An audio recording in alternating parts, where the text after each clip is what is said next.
Okay naman yung karga niya. Bubuksan ko na lang mamaya. Possible yan board mo.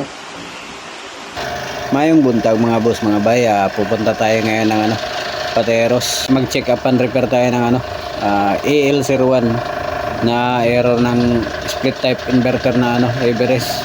So doon na kami magkikita ng Brad Rio. So panoorin nyo na lang mga boss, mga bay, kung paano namin gagawin yung unit. Dito na tayo sa area mga boss, mga bay.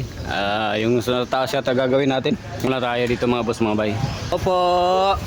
Dito rin yung mga kamaster natin. Nag-install yata sila dun sa may looban, no? So tayo dito naman tayo sa tapat gagawa. Wala pang taong lumabas eh. Tayin-tayin muna natin. Buksan ko na lang mamaya. Possible yan board mo.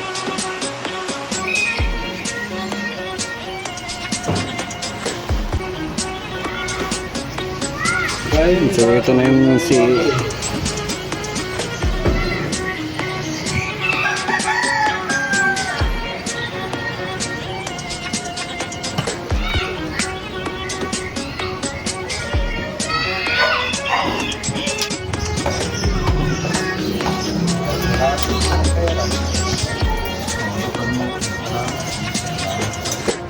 kabit na natin, no?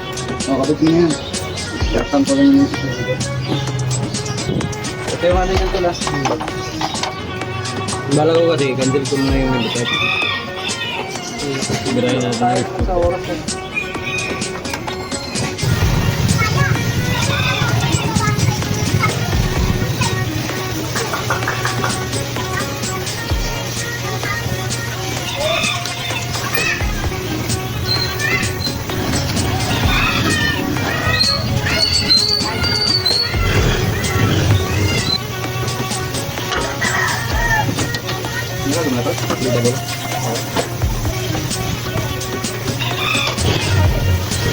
Kaya nakabit na natin tong outdoor board.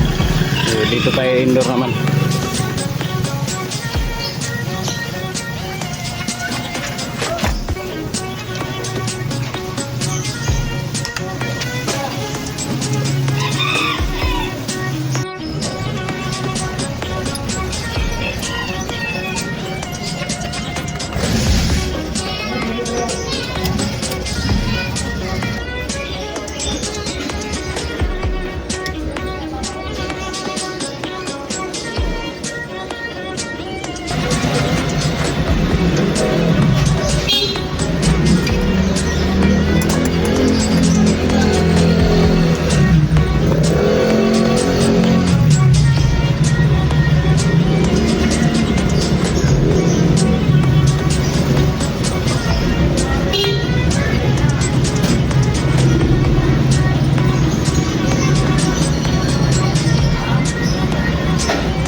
So ayun mga boss, mga bay, ito mga boss, mga bay, nakabit na natin yung board ng outdoor. Na repair na rin ni Brad yan.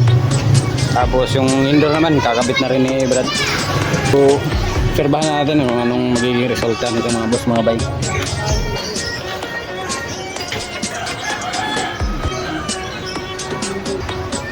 Bali error nito mga boss, mga bay, EL01. EL01 gumagana yung indoor, yung outdoor niya hindi gumagana. Okay naman yung pre nung chinik natin. So repair na tayo ng board. Sekbahan na lang to.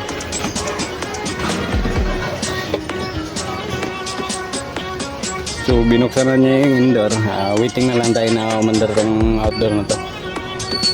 Ay sana makakuha natin ng isang gawaan lang. So kailangan muna natin panda rin to bago natin linisan. Dumi na rin yung unit eh.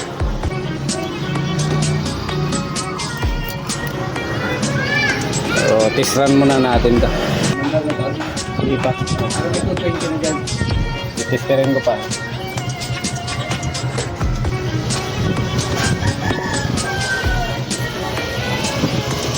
Supply na?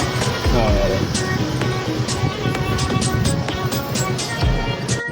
So ito mga boss, mga bay, inabot tayo ng ulan. So test run tayo ulit.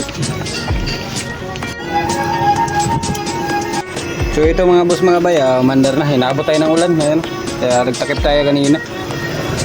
So, antayin lang natin to. Obserbahan muna natin.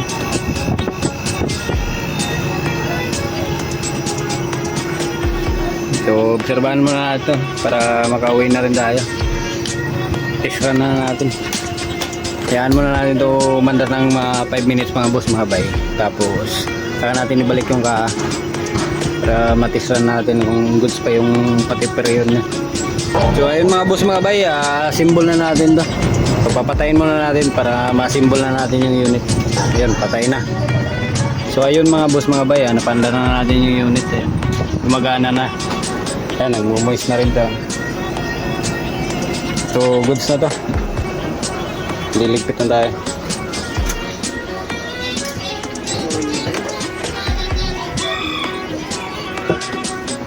So kinakabit na lang yung cover ng indoor, tapos uwi na tayo.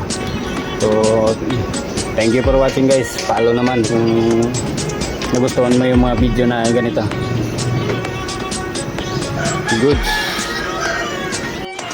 So ayun mga boss, mga bay, gumagana na yung unit. Goods na, malamig na rin. So ito yung unit niya.